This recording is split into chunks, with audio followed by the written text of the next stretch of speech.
Commander Zexithar had served in the Galactic Defense Corps for 3 decades, witnessing battles across 14 star systems.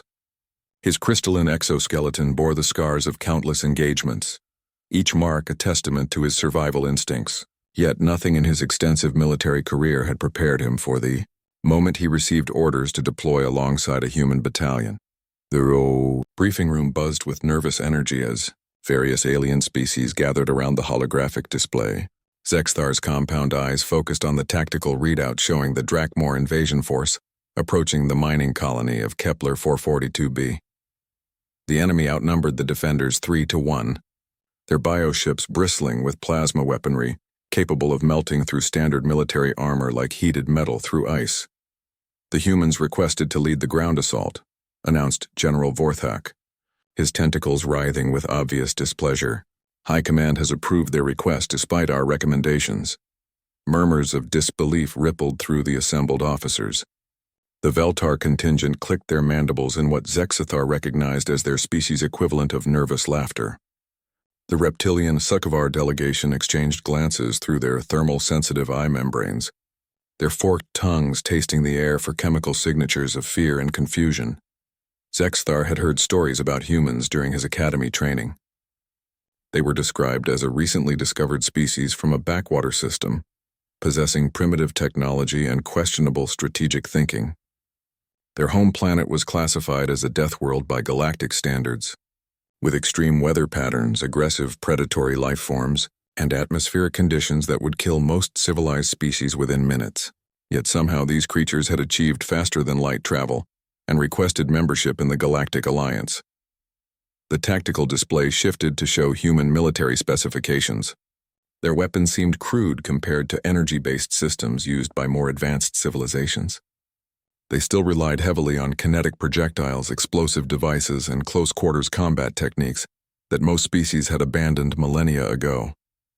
Their armor appeared bulky and inefficient, lacking the elegant energy field protection that characterized modern military equipment.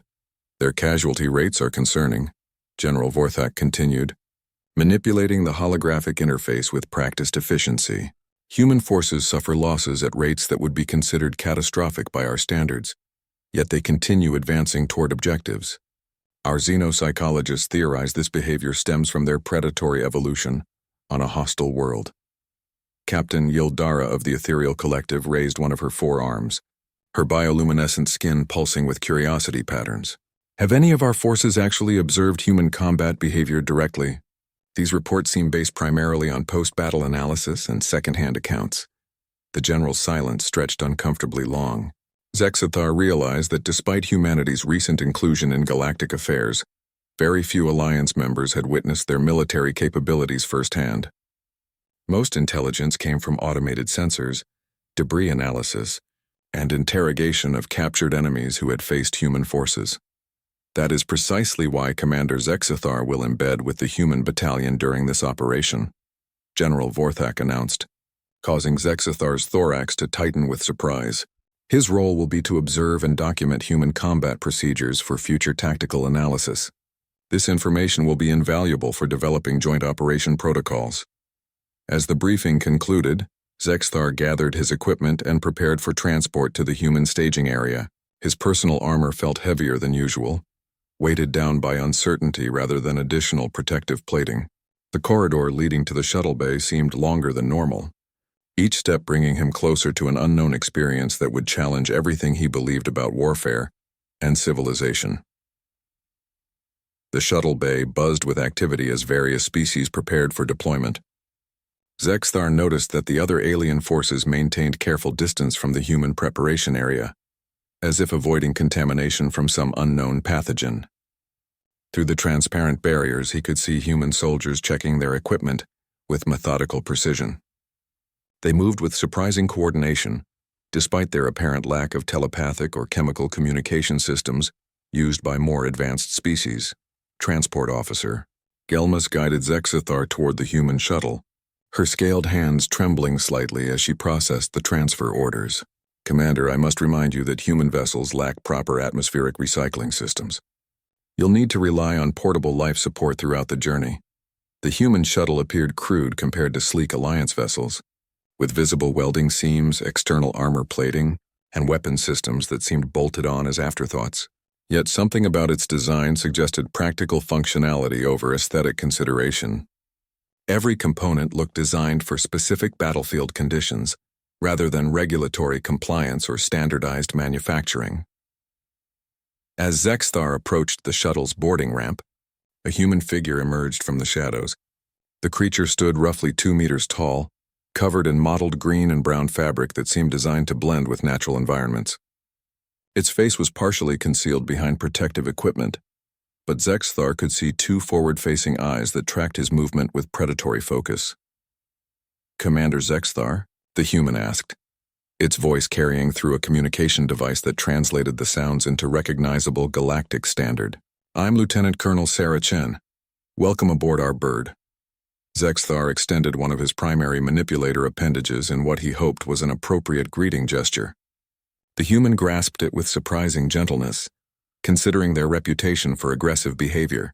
Her grip felt warm through his sensory membranes, and he detected chemical signatures suggesting controlled adrenaline production rather than fear or hostility. "I appreciate the opportunity to observe your tactical procedures," Zexthar replied, activating his own translation matrix. "This collaboration represents an important step toward integrated galactic defense strategies." Lieutenant Colonel Chen's facial expression shifted in what human behavioral manuals described as a smile, though Zexthar couldn't determine if it indicated pleasure, aggression, or some other emotional state. "Observe all you want, Commander. Just stay close when we hit the ground. Things tend to get interesting pretty fast once the shooting starts." As the shuttle's engines powered up with a deep rumble that seemed to vibrate through Zexthar's entire exoskeleton, he realized he was about to witness something that would fundamentally change his understanding of warfare, courage, and the true meaning of terror in the vast darkness of space. The descent through Kepler 442b's atmosphere proved far more turbulent than Zexthar expected. Alliance shuttles typically used advanced inertial dampening systems to ensure smooth planetary approaches, but the human vessel shook violently as it cut through atmospheric layers. Around him, human soldiers remained completely calm, some even appearing to sleep despite the violent motion threatening to shake apart the entire craft. Zexthar gripped his safety restraints as another shockwave rattled through the hull. Through the small porthole beside his seat, he could see anti-aircraft fire from Drakmor ground positions painting brilliant streaks across the darkened sky. Each explosion sent fragments of superheated metal spinning past their trajectory, yet the human pilot seemed to navigate through the deadly barrage with casual efficiency. "First time in a combat drop?" asked the soldier seated across from Zexthar.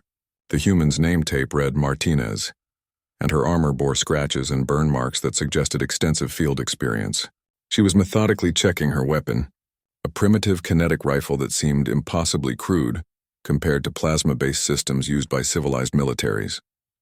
"I have participated in numerous orbital insertions," Zexthar replied, trying to keep his voice steady as another explosion rocked the shuttle. "However, your approach seems unnecessarily dangerous.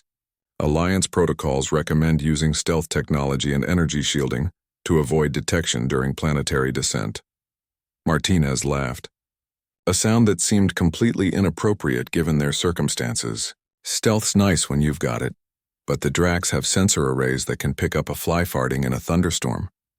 Sometimes the best way through a defense grid is to move fast and hope their targeting computers can't keep up." Through his communication implant, Zexthar monitored tactical channels as other Alliance forces began their coordinated assault. The Veltar contingent reported successful orbital bombardment of enemy supply lines, while Esikavar reconnaissance teams transmitted detailed intelligence about Drakmor defensive positions. Everything proceeded according to standard military doctrine: systematic reduction of enemy capabilities through superior technology and coordinated strikes. Then the human channel activated, and chaos erupted across all frequencies. Thunderhorse 6 to all call signs. "We are going in hot and fast," Lieutenant Colonel Chen's voice crackled through the communication system. "Expect contact 30 seconds after touchdown. Rules of engagement are weapons free. Repeat, weapons free on all Drakmor targets." Zexthar had reviewed human military terminology during his preparation, but the casual way they discussed imminent combat seemed almost reckless. Alliance forces typically conducted detailed pre-engagement analysis, established clear tactical objectives, and coordinated synchronized attacks to minimize casualties while achieving strategic goals. The shuttle's engines suddenly cut to minimal power, and Zexthar felt his internal organs shift as they entered what humans apparently called a combat landing. Through the porthole, he could see the ground rushing upward at terrifying speed, while tracer fire from enemy positions created deadly patterns of light across their approach vector. 30 seconds to dirt, the pilot announced over the internal communication system. Charlie Company, prepare for immediate dismount.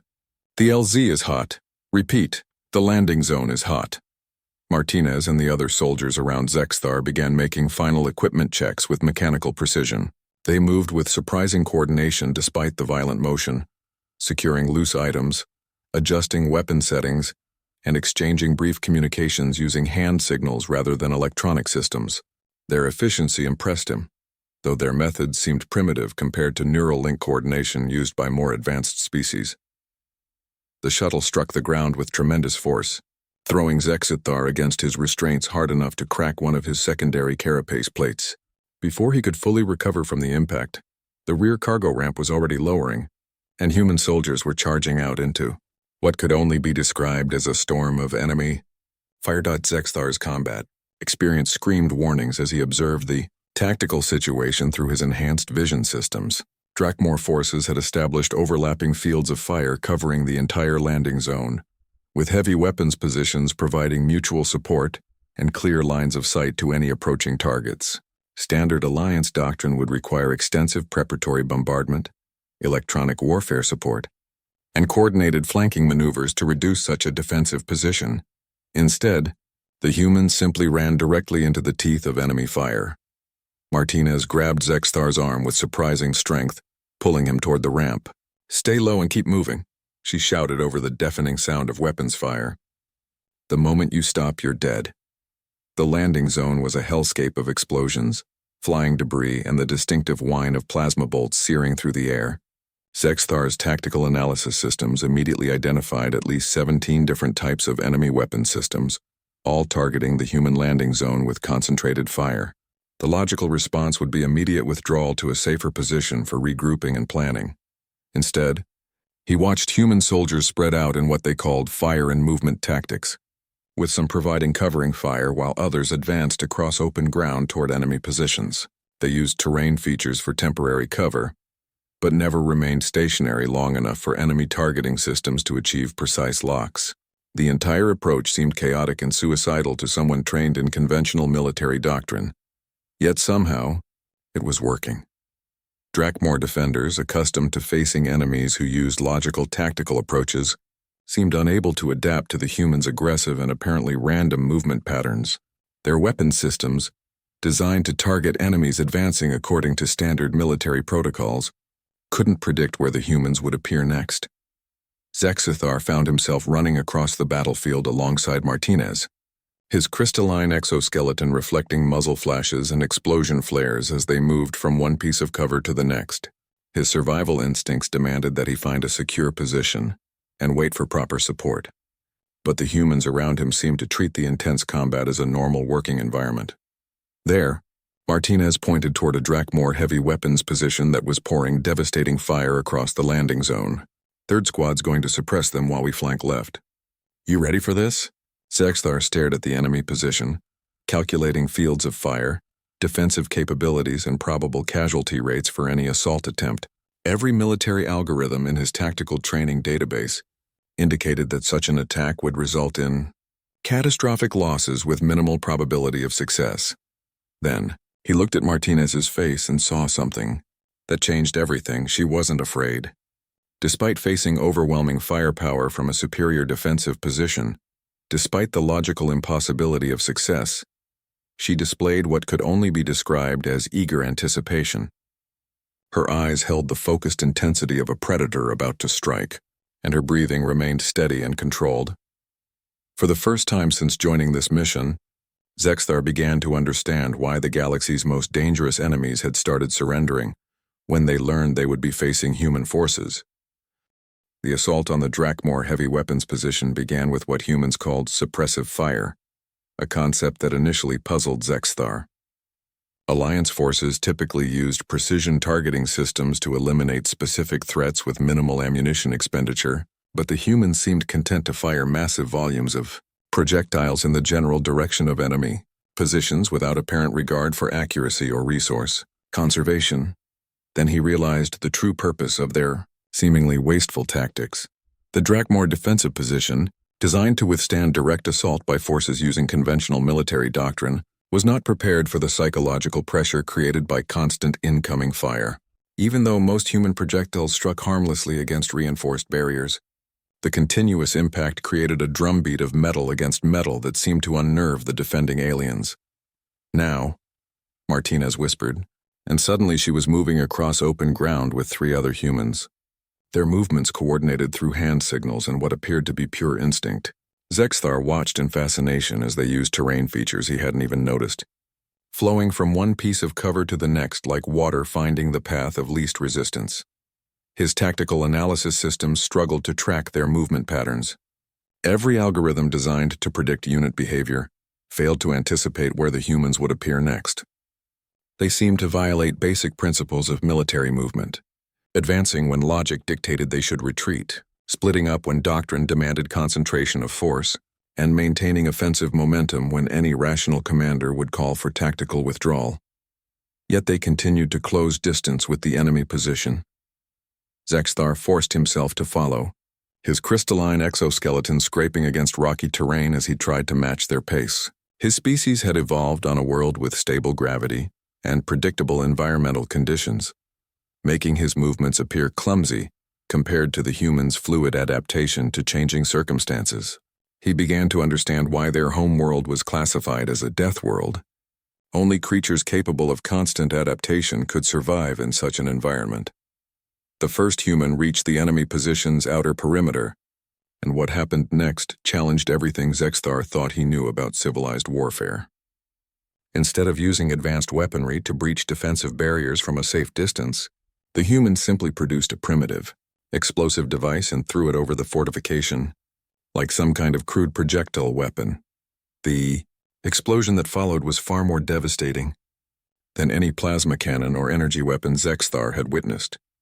The chemical explosive didn't just destroy the targeted equipment, it sent shockwaves through the entire structure, collapsing support beams and creating massive holes in what had seemed like impregnable defenses. But the humans weren't finished.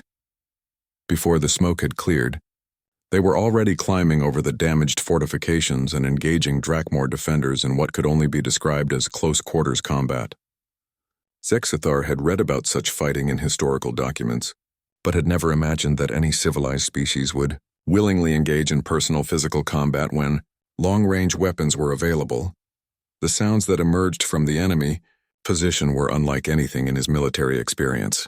Drakmor defenders, who had fought with disciplined tactical precision moments before, now screamed in what his translation systems identified as pure terror. The humans moved through the fortification like some kind of natural disaster, using weapons at ranges so close that energy shields and advanced targeting systems became useless.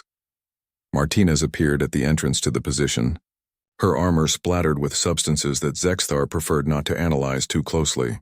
"Clear," she announced in the casual tone someone might use to report completion of a routine maintenance task. 17 enemy KIA, weapon systems destroyed, position secure. Zexthar stared at the fortification that had seemed impregnable just minutes before. The humans had reduced a defensive position designed to withstand prolonged siege to smoking rubble in less time than it would have taken Alliance forces to complete their preliminary tactical assessment. "How?" he asked, his vocal modulator struggling to process what he had witnessed. Martinez wiped blood from a small cut on her face, seemingly unconcerned by the injury. "Training mostly. Plus we've got a saying back home. When violence is the answer, the correct amount of violence is more." Through his communication implant, Zexthar monitored tactical updates from other battlefield sectors. Alliance forces were making steady progress according to their planned timetables, systematically reducing enemy positions through coordinated bombardment and technological superiority. Their casualty rates remained within acceptable parameters, and all objectives were being achieved according to strategic planning. But the human sector was completely different. Thunderhorse 6 to command, Lieutenant Colonel Chen's voice crackled across multiple frequencies. Objectives Alpha through Delta secured. Requesting permission to advance beyond planned boundaries and engage enemy secondary defensive lines. Zexthar accessed the tactical display through his helmet interface and felt his thorax tighten with disbelief. The humans had not only achieved all their assigned objectives ahead of schedule, but had done so while suffering fewer casualties than tactical projections had predicted. They had moved faster, hit harder, and adapted more quickly than any force he had encountered in 3 decades of military service, and they wanted to continue attacking. General Vorthak's response came through with obvious confusion. Thunderhorse 6, confirm your status. Our sensors indicate your sector objectives are complete. There is no requirement for additional engagement. Roger that, Command, Chen replied, and Zexthar could hear weapons fire continuing in the background of her transmission. But the enemy's pulling back to secondary positions and they're leaving behind a lot of equipment and intelligence. We can roll them up before they get organized if we move fast. The communication channel fell silent for several seconds. Zexthar realized that Alliance command structure had no protocol for dealing with forces that exceeded their mission parameters and requested additional combat opportunities.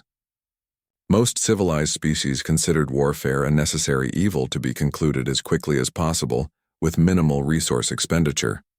The humans apparently considered it an opportunity. Permission granted, General Vorthak finally responded. Proceed with caution and maintain communication protocols. Martinez checked her weapons ammunition supply and adjusted her equipment with practiced efficiency. You still with us, Commander? She asked. Things are about to get really interesting.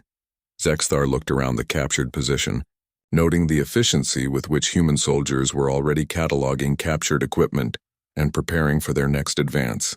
They moved with purpose and energy that seemed to increase rather than diminish after combat. His own species typically required rest periods and psychological counseling after engaging in warfare, but these creatures seemed to draw strength from the experience. For the first time in his military career, Zexthar began to understand why the galaxy's most aggressive species had started avoiding sectors where humans were known to operate. It wasn't just their tactical capabilities or their advanced technology that made them dangerous. It was their absolute refusal to accept that any situation was hopeless, and their apparent belief that the appropriate response to overwhelming odds was to attack faster and harder until the odds changed in their favor. As Martinez led him toward the next objective, Zexthar realized he was witnessing something unprecedented in galactic military history, a species that didn't just fight to survive, but fought because they genuinely enjoyed the challenge of turning impossible situations into victories. The advance toward the Drakmor secondary defensive line provided Zexthar with his first opportunity to observe human battlefield behavior during movement between objectives. Alliance forces typically used this time for equipment maintenance, casualty treatment, and tactical planning for the next engagement. The humans did all of these things, but with an efficiency that bordered on supernatural. Wounded, soldiers received immediate medical attention from teammates who seemed to possess advanced trauma treatment skills despite their apparent lack of formal medical training. Equipment repairs were conducted using tools and techniques that violated several galactic engineering principles, but somehow produced functional results. Most remarkably, tactical planning appeared to happen through a combination of brief verbal exchanges and shared understanding that required no formal communication protocols. The Dracs are pulling back to high ground about 2 clicks northeast, reported a human scout who had somehow reached the enemy's rear area and returned without being detected by Drakmor surveillance systems. They're setting up overlapping fields of fire and bringing up heavy artillery. Standard doctrine would be to wait for orbital support and hit them with precision strikes. Martinez studied a hand-drawn map that showed terrain features in remarkable detail despite being created from memory during a combat operation. What do you think, Sergeant Kim? Can we get close enough for direct assault before they finish digging in? Zexthar expected a lengthy tactical analysis, considering factors such as enemy strength, terrain advantages, available resources, and casualty projections. Instead, Sergeant Kim glanced at the map for approximately 3 seconds before nodding. Yeah, if we move fast and use the ravine system for concealment, it'll be nasty once we close with them. But we can be inside their defensive perimeter before they realize we're coming.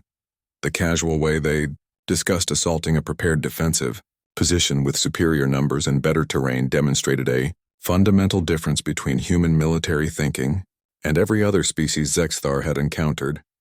Alliance doctrine emphasized minimizing risk through careful planning and technological advantages. The humans seemed to view risk as simply another tactical factor to be managed rather than avoided. "Commander," Martinez addressed Zexthar directly, "your people have any experience with vertical assault tactics? This is going to involve some climbing." Zexthar examined the terrain through his enhanced vision systems and identified the route the humans intended to use. It involved ascending steep rock faces that would be challenging even with proper climbing equipment, then crossing exposed ground under potential enemy observation, followed by a direct assault against fortified positions from an unexpected direction. "My species possesses natural climbing capabilities," he replied, extending his secondary manipulator appendages to demonstrate their flexibility.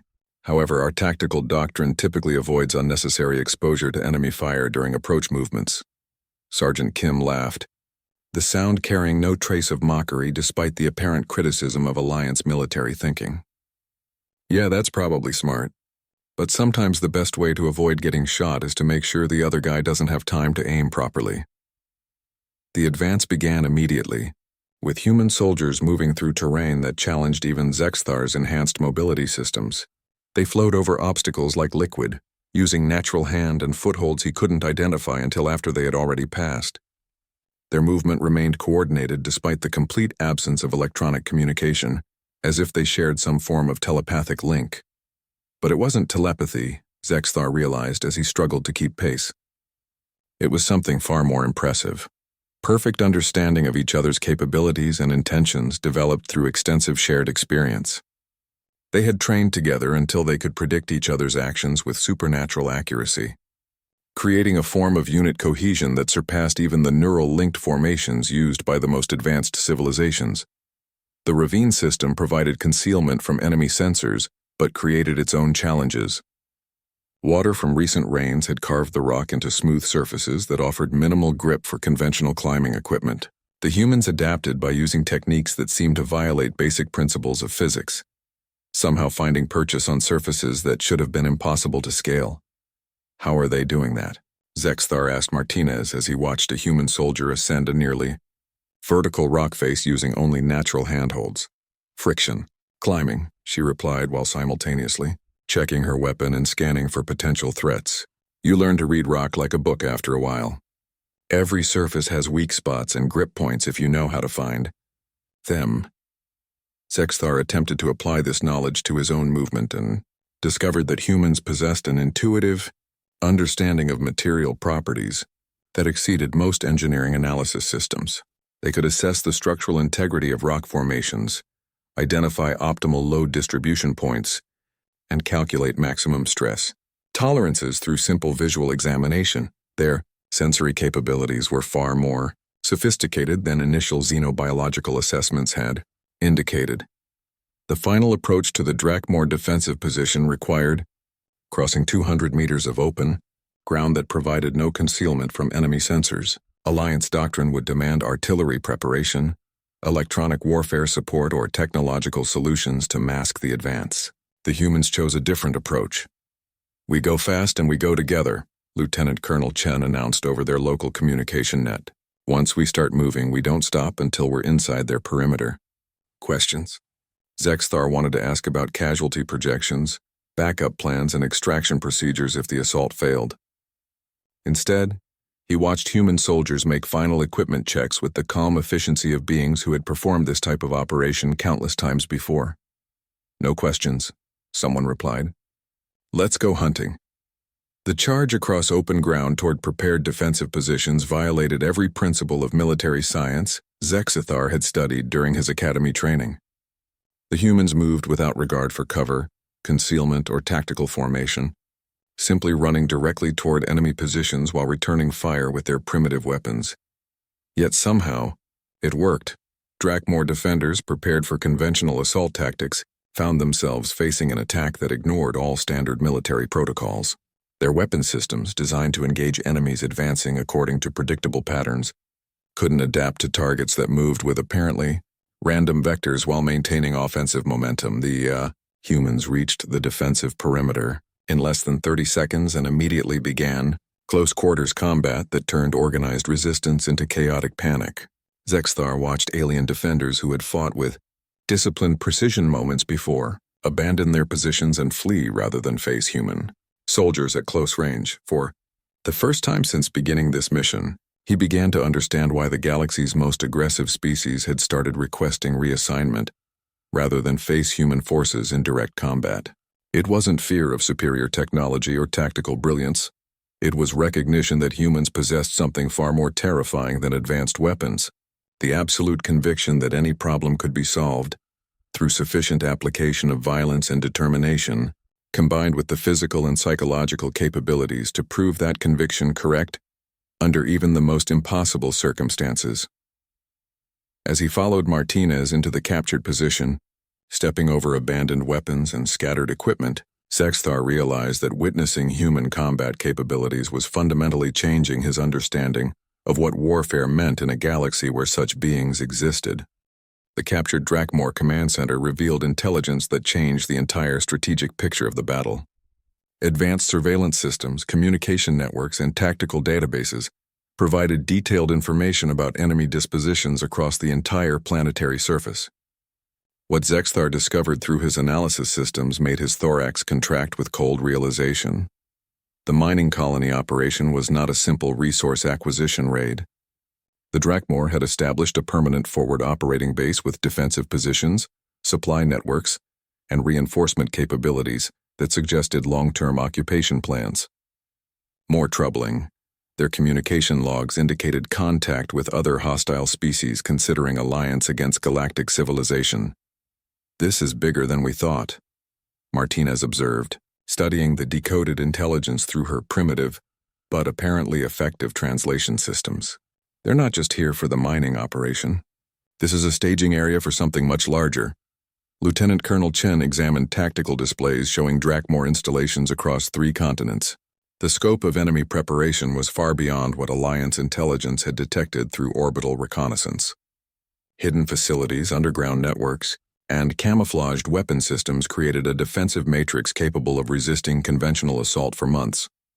"Command needs to see this immediately," Chen announced, activating her long-range communication systems. "Thunderhorse 6 to Fleet Command, Priority Alpha. We have strategic intelligence requiring immediate analysis." Zex's Thayer accessed the communication channel through his implant systems and listened to Chen's report with growing understanding of why human forces had been assigned to this operation. Alliance intelligence had failed to detect the true scope of Drakmor preparations. But human reconnaissance methods had uncovered information that conventional surveillance systems had missed. General Vorthak's response came through with obvious surprise. "Thunderhorse 6, confirm intelligence authenticity. Our orbital sensors show no indication of installations matching your reports." "Confirmed authentic," Chen replied. "The Draks are using some kind of stealth technology we haven't seen before. They've got a whole network of facilities down here that aren't showing up on conventional scans." The communication channel fell silent for several minutes, while Alliance Command processed this information. Zexthar realized that the entire strategic situation had fundamentally changed. What began as a simple rescue operation had become a major military action requiring significant resource commitment and revised tactical approaches. "Thunderhorse 6, maintain position and continue intelligence gathering. Reinforcements are being diverted to your sector." But Lieutenant Colonel Chen was already studying tactical displays with the focused intensity Zexthar had learned to recognize as preliminary planning for immediate action. "Negative, Command. By the time reinforcements arrive, the Draks will have consolidated their positions and prepared for siege warfare. We need to hit them while they're still reacting to our previous attacks."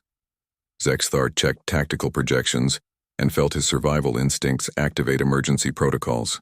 The human force consisted of fewer than 200 soldiers. The Drakmor installations housed thousands of defenders with heavy weapons, fortified positions, and orbital support capabilities. Even with Alliance reinforcements, reducing such positions would require weeks of careful preparation and massive resource expenditure. "Chen, you're talking about assaulting prepared positions with 10-to-1 odds against you. General Vorthak's voice carried obvious concern. Request you maintain current positions until additional forces arrive.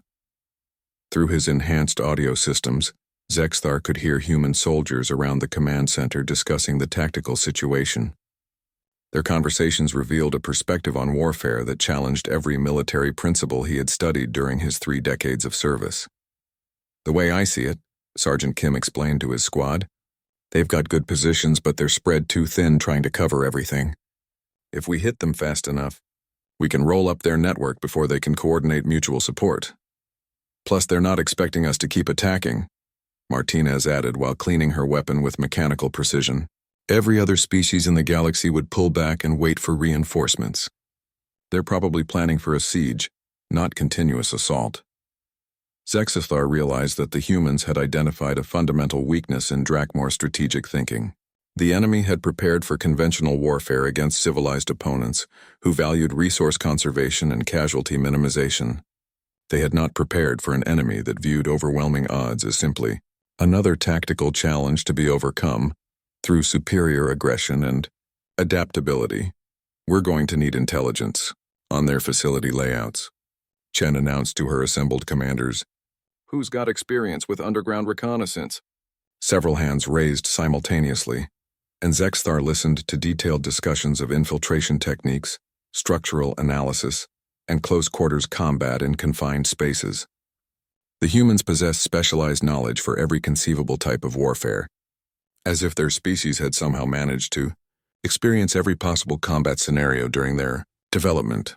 I volunteered to lead reconnaissance of the central facility, offered a soldier whose equipment included devices Zexthar couldn't identify through his database systems. If we can get detailed layout information, we can plan precision strikes that take out their command structure before they realize what's happening. The casual way they discussed infiltrating heavily defended enemy positions demonstrated a confidence that bordered on supernatural. Zexthar had observed various species during his military career, but none possessed this combination of tactical flexibility, technological adaptation, and psychological resilience under extreme stress. Commander, Chen addressed Zexthar directly, your species has enhanced sensory capabilities that might be useful for reconnaissance operations. Would you consider participating in intelligence gathering? Zexthar's survival instincts demanded immediate refusal. The proposed operation involved penetrating enemy installations defended by sophisticated security systems, automated weapons platforms, and thousands of hostile aliens trained specifically for defensive warfare. Rational military analysis indicated catastrophic casualty rates with minimal probability of successful completion. But looking around the command center at human soldiers calmly, preparing for an operation that should have been impossible, he realized that rational military analysis might not apply to species that had evolved to thrive in impossible situations. What would you require from my capabilities? He heard himself asking, despite every logical thought process screaming warnings about the insanity of such an undertaking. Martinez smiled with what he had learned to recognize as anticipation rather than aggression. Those compound eyes of yours can see in spectrums our equipment can't detect, right? And your exoskeleton should provide better protection in confined spaces than our body armor. Plus, you've got those extra arms, added Sergeant Kim, that could be really useful for carrying equipment while maintaining combat readiness. Zex, they realized that the humans had spent the entire operation analyzing his capabilities not as a passive observer, but as a potential team member whose unique characteristics could contribute to mission success. They had identified ways to integrate his biological advantages into their tactical planning, with the same efficiency they applied to all other battlefield challenges for reasons he couldn't adequately explain through rational analysis. He found himself agreeing to participate in what was undoubtedly the most dangerous military operation he had ever encountered.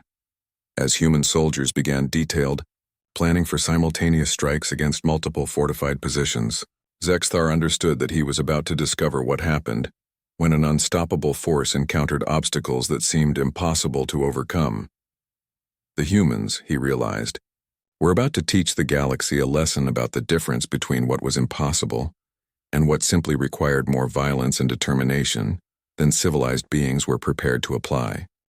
The infiltration of the central Drakmor facility began at dawn, when most biological species experienced reduced alertness due to circadian cycle fluctuations. The humans had somehow calculated optimal timing for their assault, based on xenobiological factors that Zexthar hadn't realized they understood, demonstrating yet another layer of their sophisticated understanding of galactic warfare.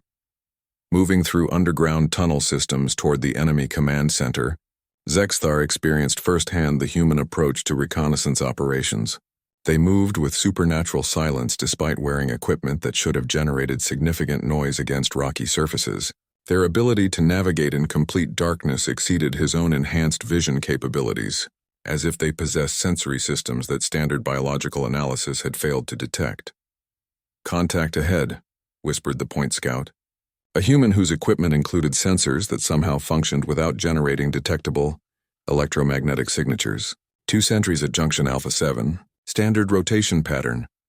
Zexthar expected careful planning for neutralizing enemy guards without alerting facility security.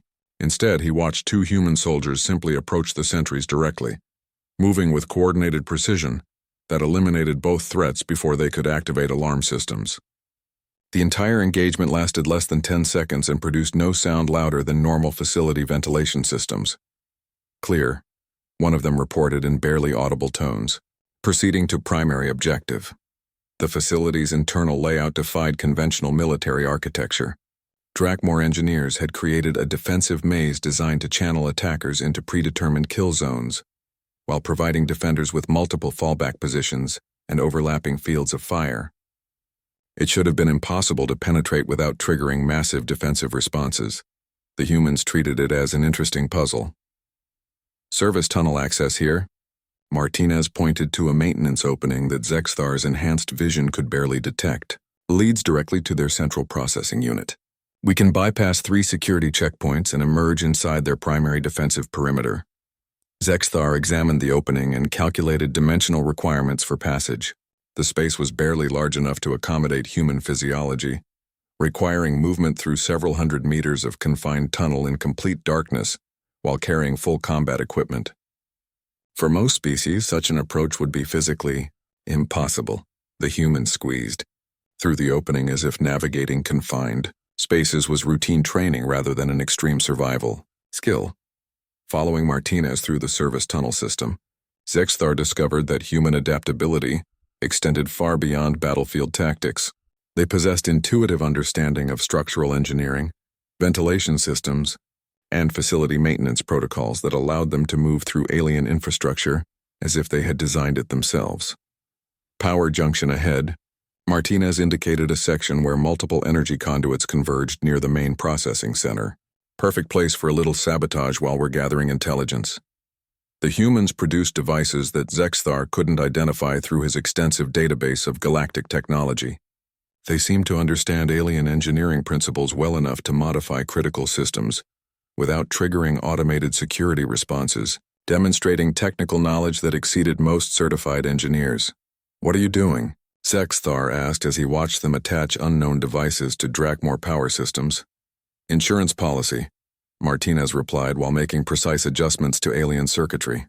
"If things go sideways during extraction, we want their facility systems to experience some technical difficulties." The central processing chamber contained exactly the type of intelligence Chen had predicted: detailed operational plans, communication networks, and resource allocation data that revealed the true scope of Drakmor activities across the sector.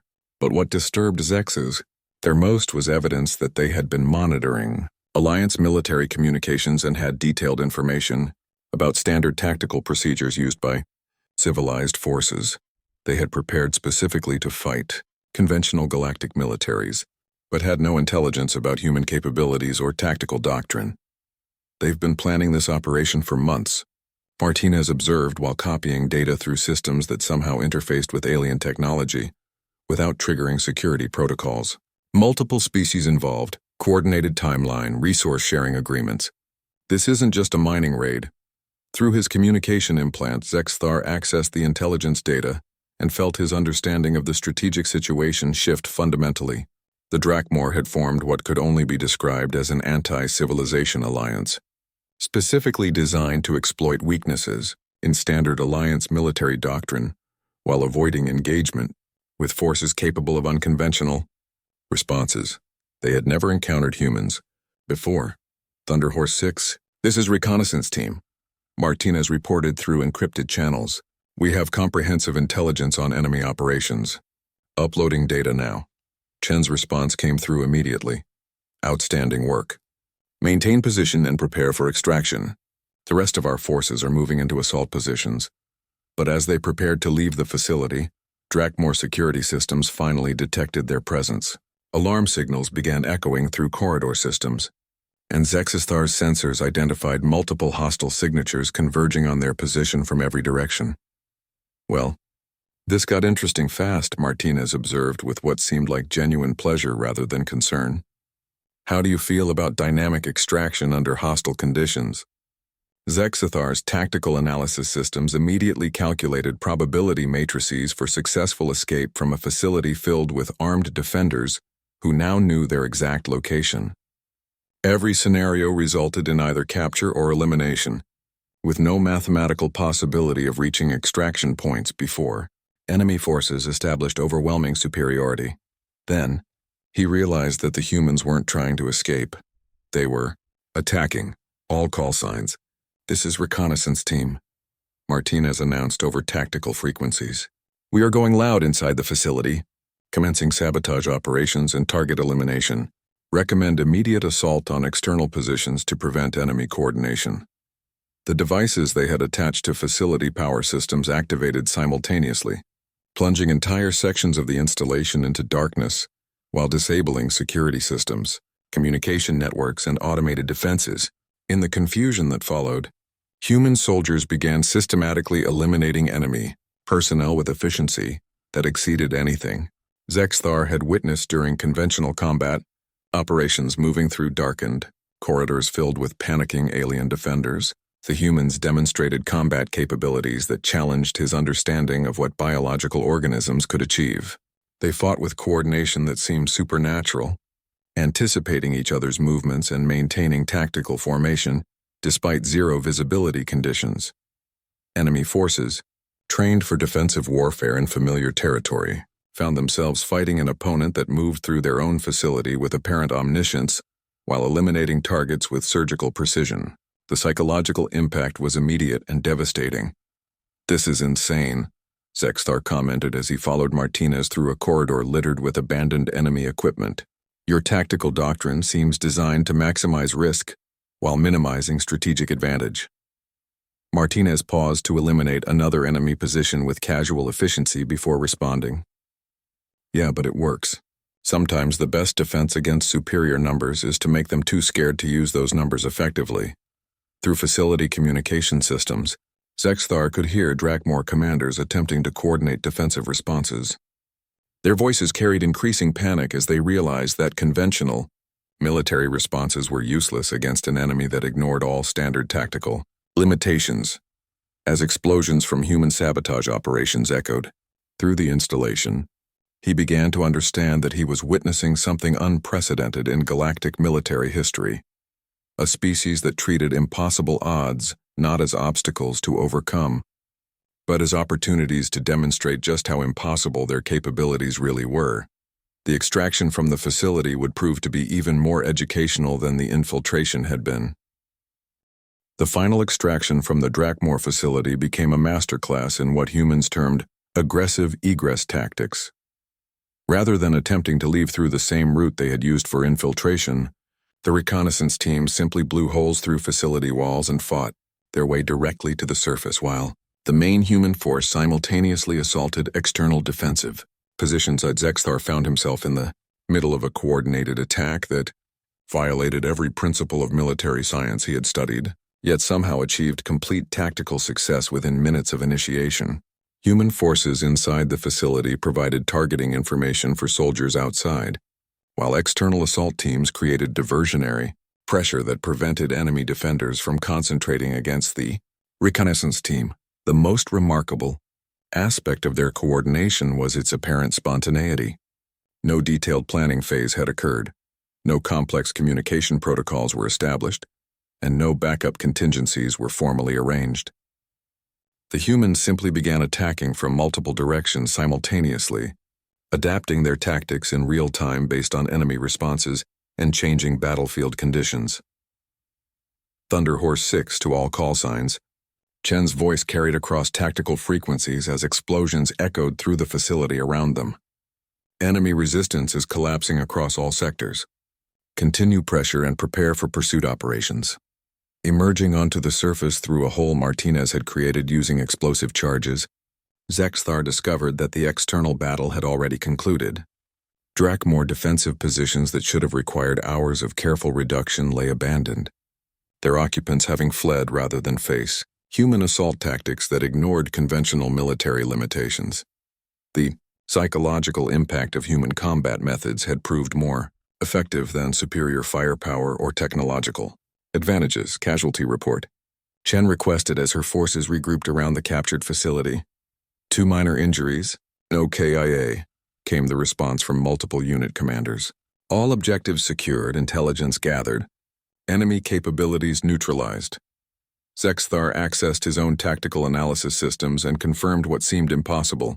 A human force of fewer than 200 soldiers had successfully assaulted fortified positions, defended by thousands of enemy personnel, captured strategic intelligence, and neutralized an entire defensive network while suffering fewer casualties than statistical models predicted for routine training exercises. How? He asked Martinez as she conducted post-operation equipment checks with the same methodical precision she applied to all military tasks. Training, equipment, and attitude, she replied while examining her weapon for damage that never seemed to occur despite extensive combat usage. But mostly attitude. When you absolutely refuse to accept that any situation is hopeless, you tend to find ways to make the impossible work. Through his communication implant, Zexthar monitored Alliance command frequencies as reports reached fleet headquarters. The confused exchanges between various military leaders revealed that human, tactical capabilities had exceeded all projections by margins that challenged fundamental assumptions about warfare itself. Confirm that human forces achieved complete mission success with minimal support? General Vorthak's voice carried obvious disbelief. Our tactical simulations indicated probability of success below 15%, even with full Alliance reinforcement. Confirmed, came the response from orbital reconnaissance systems. Enemy installations are completely neutralized. Drakmore forces have withdrawn from the entire planetary surface. Human units are requesting permission to pursue fleeing enemy ships. The communication channel fell silent for several minutes. Zexthar realized that Alliance command structure had no protocols for dealing with forces that not only exceeded mission parameters but actively sought additional combat opportunities. After achieving total victory, negative, on pursuit operations, General Vorthak finally replied, return to base for debriefing and tactical analysis. But Zexthar could hear disappointment in human voices as they acknowledged orders to cease combat operations. They had enjoyed the experience of overcoming impossible odds and seemed genuinely regretful that additional challenges weren't available. As human forces prepared for departure from the planetary surface, Zexthar reflected on everything he had witnessed during the operation. His initial mission had been to observe human combat capabilities for future tactical analysis. But what he had experienced transcended mere military assessment. He had watched a species that approached warfare not as a necessary evil to be concluded as quickly as possible, but as an opportunity to demonstrate that any problem could be solved through sufficient application of violence, determination, and creative thinking. They possessed technological capabilities that exceeded Alliance estimates, tactical flexibility that surpassed conventional military doctrine, and psychological resilience that bordered on supernatural.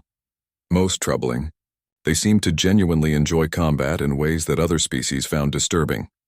Commander, Lieutenant Colonel Chen approached him during preparation for orbital transfer. I understand you'll be writing a report about our operational procedures for Alliance Command. What conclusions have you reached? Zexthar considered his response carefully. His tactical analysis systems contained detailed observations about human capabilities, equipment, and methods that would be invaluable for developing future operational protocols.